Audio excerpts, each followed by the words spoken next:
Before their paths intertwined, Andrea's perception of Russia was heavily influenced by cinematic portrayals and sensationalized news reports. These sources painted a picture of a land where fur hats were a permanent fixture on every head, regardless of the season, where borscht and vodka were the daily staples, the only sustenance, and where people dwelled in icy structures, perhaps even actual igloos like the inhabitants of the Arctic. It was a stereotypical image, one that would soon be shattered by the force of reality.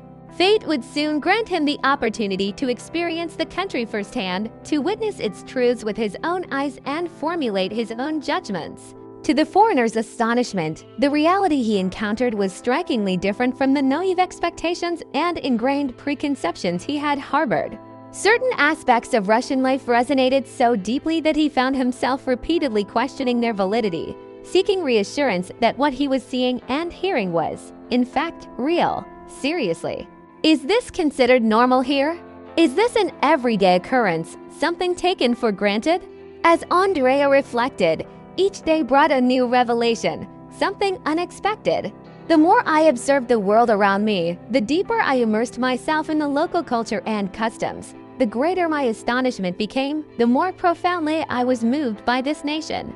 On his very first day in Moscow, Marina introduced him to the seamless convenience of summoning a taxi via a smartphone application. Andrea was accustomed to Italians either renting cars for urban and intercity travel or relying on public transport, which was not always ideal, particularly during rush hour. Taxis, in his experience, were a costly and often inconvenient luxury, inaccessible to many.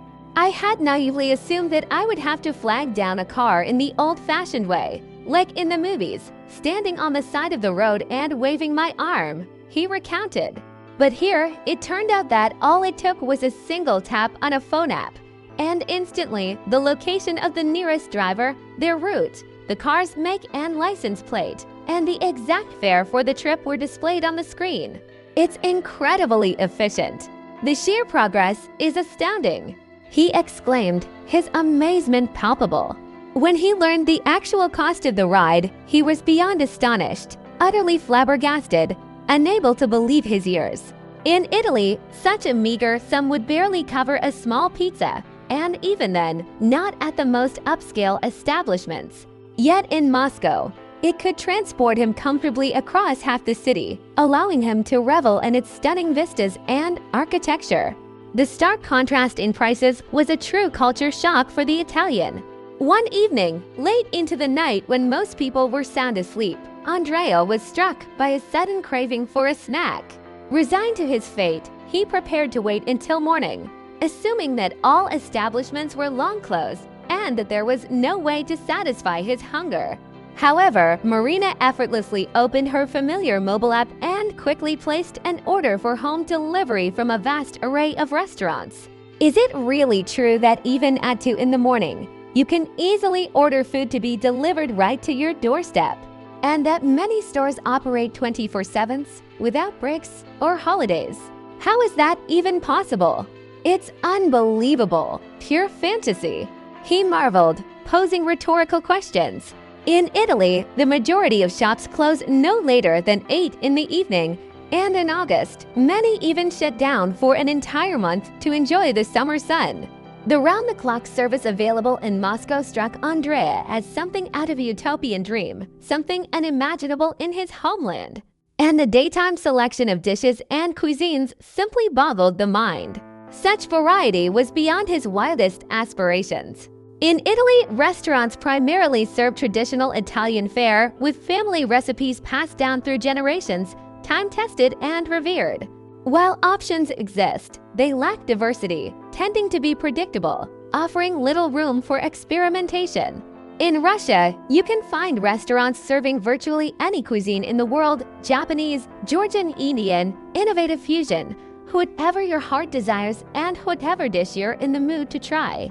And they adore comfortable sofas and plush armchairs. For some reason, that's not common in Italy, which is a shame because it's so relaxing and inviting, allowing you to savor your meal, Andrea shared, his observations insightful.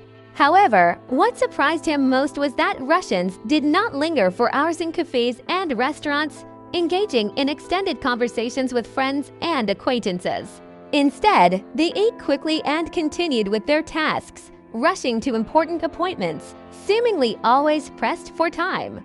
In Italy, cafes are not just for eating, they are places for socializing with friends, sipping aromatic coffee, unhurried and savoring each moment. It's a whole ritual, an integral part of Italian culture, he noted, comparing the customs of the two countries. Marina also informed Andrea that in Russia, people take out loans not only for expensive homes or cars, but also for everyday items like phones, household appliances, and even vacations to afford a bit of rest and recreation. The Italian was genuinely shocked by this practice and struggled to comprehend it.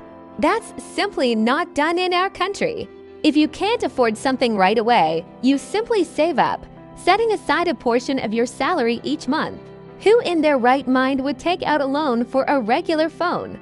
It's just a gadget, not a necessity without which you can't survive, he exclaimed, failing to grasp the logic behind such actions.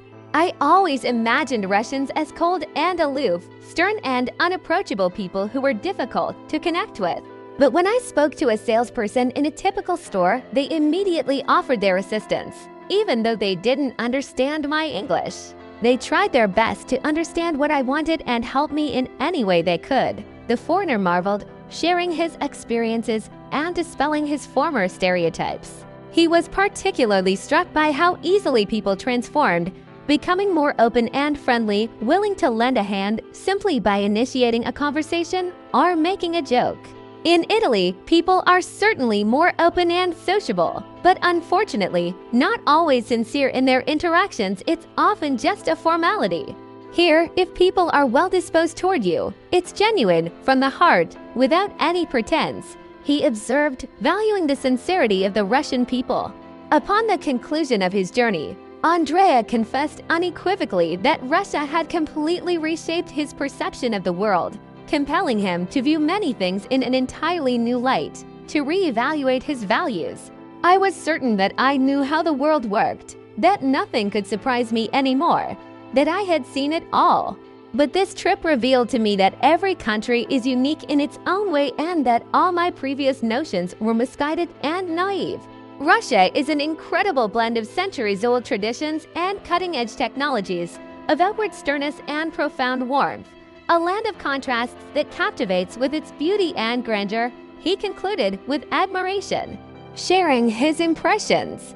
And when Marina playfully inquired whether he would like to return to Russia, he responded without the slightest hesitation, without a moment's thought, "Of course, I want to. I will definitely return. There is still so much for me to see and learn in this amazing and enigmatic country. Russia will forever remain in my heart."